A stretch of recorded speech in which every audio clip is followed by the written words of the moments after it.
Terrell here, and I'm back again with another review. This time for Deadshot, coming to theaters August 18th and digital on demand as well. So they give you an option of either or. I really haven't seen too many of those options since the pandemic. Typically, if you get a movie that's coming like on demand and digital, means it's either limited like distribution or I'm not gonna see it like too many theaters, obviously, but I'm here to talk about if you should watch this movie or not. If you should go to the movies or you should watch it on demand. I have no idea what the price point is going to be. It is directed by Tom Gard and Charles Gard, written by them as well. Original screenplay by Ronan Bennett.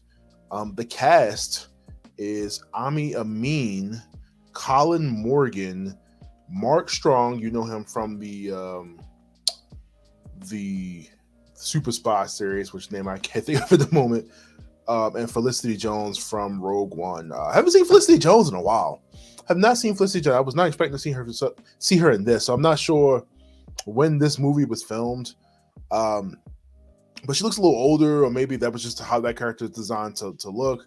Between my man Mark Strong, Kingsman, that's what I'm thinking about. So Kingsman, Mark Strong, first time seeing Aml Ameen in this. And don't think he did a bad job in this movie, especially dealing with uh, the subject matter, and exactly what's going on. I'm trying to find what else he's been in. He's in I May Destroy You, and that's about everything that I mean. So fairly new to the scene. Been in some big projects though, with some notable people. So let's talk about the plot here, right? Let's talk about the plot. Give you the synopsis. When a border ambush goes wrong, a retired Irish paramilitary, Michael, played by Morgan, witnesses the fatal shooting of his pregnant wife by British Sergeant Tempest, played by Ameen. Now wounded and presumed dead, he escapes, taking his revenge to the dark, paranoid streets of 1970s London. Raw and suspenseful, Deadshot is an adrenaline-filled thriller that will leave audiences weighing up the true cost of revenge. Does it? Now, I do agree with that. It does. It definitely kind of definitely gives the audience like, okay, how far does this need to go? At what point do you say stop?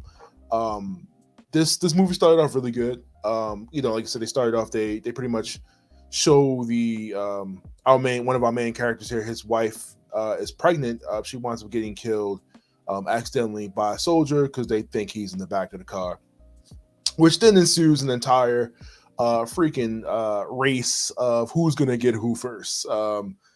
We know he's now Michael now wants to kill Tempest. Tempest now has to kill Michael before he gets him. And he's also now working with the police to take out other members of the organization after being given pretty much an impossible choice. Either go to jail or do this. The movie definitely caught my interest. I mean, it's only an hour 30 minutes, so it's not you're in and you're out. But I really like the two characters. Like I said, I really like this cat and mouse game of like who was gonna get who. The snake biting the snake situation. Both of them have reasons throughout the movie. Mainly the big one, you killed my wife and child. Have reasons throughout the movie to why one has to get the other. There are other characters in play in this movie. I feel like they really just kind of don't matter. They're just there. They really don't have any weight to it whatsoever. They have one friend that Michael has. Really kind of don't get into a lot of that. I mean, they've obviously have had some type of pass to the point where he joins him on this pretty much the suicide mission to take out Tempest. And no questions asked. He's out and about, chilling, and he picks up with Michael to go on this mission. Like I said, the movie's not bad. Let's go into let me start off by saying, let me go into the things that I enjoyed, and then we'll get into the other half of the list. One of the things I really enjoyed about this movie is mainly I do like the story. I love a good revenge story. So that already was like a big point for me. But it was just the way they did it. Normally like you get a nice little chase. It seemed like we had to go through like side missions throughout the movie before we actually got to the revenge. So there was like, okay, I need you to go do this. I need you to go take out this crew. I need you to go do XYZ. Um, that was kind of the whatever of it. Like I said, I like the revenge story, but it was kind of a lot of weaving around to get to what we need.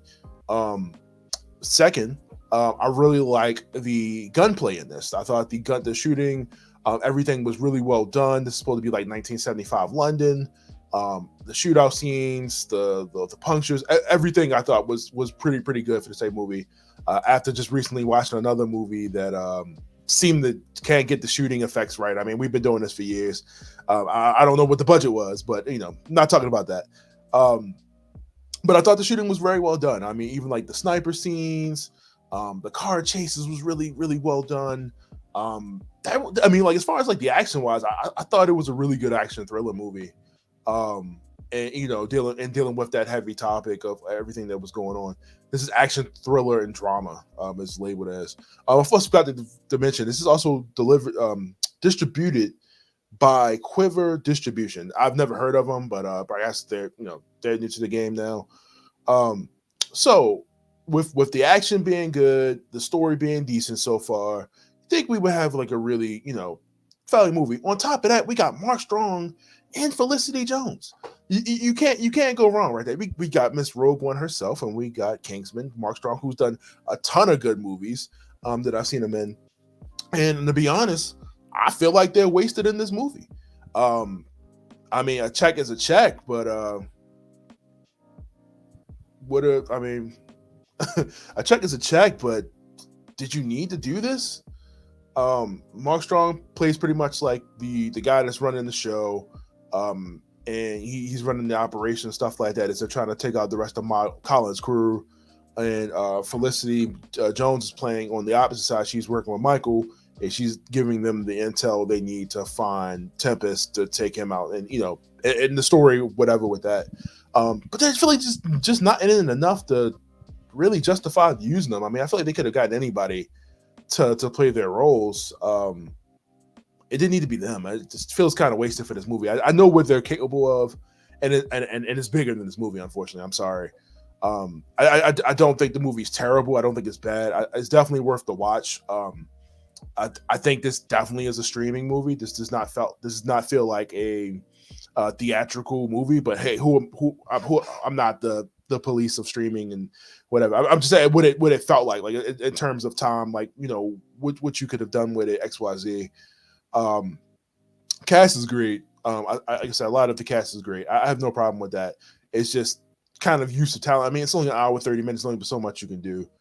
Kind of getting to some of the bad of this movie. Just I think the plot, like I said, as much as I did like it, I kind of dislike it at the same time. It's really tangled, and I feel like it gets in its way. Like I said, we have a lot of side missions that just kind of just don't add up to nothing. Just kind of feels like filler throughout the movie. And it's only an hour 20, hour 30-minute movie, but I feel like could have wrapped it up a lot faster. I mean, this guy literally found him like day one. We could have got this over with. You know what I mean? So the story was just whatever. After a while, I mean, like the movie tries to make you. The movie wants you to see like, okay, how far does revenge need to go? At some point, it was just like, all right, it's maybe they're taking it a little too far, but I think it's exactly what the movie wants you to feel like they're taking it a little too far. Okay, we need to wrap this up. And yeah, but like I said, the story just felt like it was really convoluted at times. I completely just lost what was going on. I swear I had my eyes open and I was listening. But I feel like they just really lose track of like what's going on at some point. The score is the score. I mean, it's 1975's London. I don't really have too many comments on that. But our main characters, the ending will surprise you, I guess. I mean, if you've watched, you pretty much see where this is going, where it kind of can lead. There's only a couple options left. But if you watch it, just like I said, I mean, the movie's not terrible. I really don't have a lot of bad points about it, other than just the story could have been a bit better. I wish we could have did more with the other characters.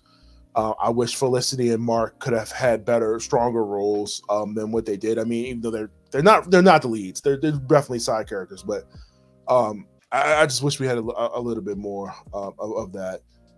Maybe a few more gunfights, but it is what it is. But other than that, I mean, like I said, the movie's decent. Deadshot. I mean, if you decide to go to see it in the movie theater, like I said, it comes out August 18th, but it will be available digital, probably at some ridiculous price. But whatever. I would say catch it at like 10. It's definitely worth it. Catch it at the matinee in the movie theater. I don't think this is not a rush, but it is decent. But if this was like on streaming, I would say, hey, check it out right now. You don't got to pay extra than you've already been paying, but check it out. August 18th, 2023.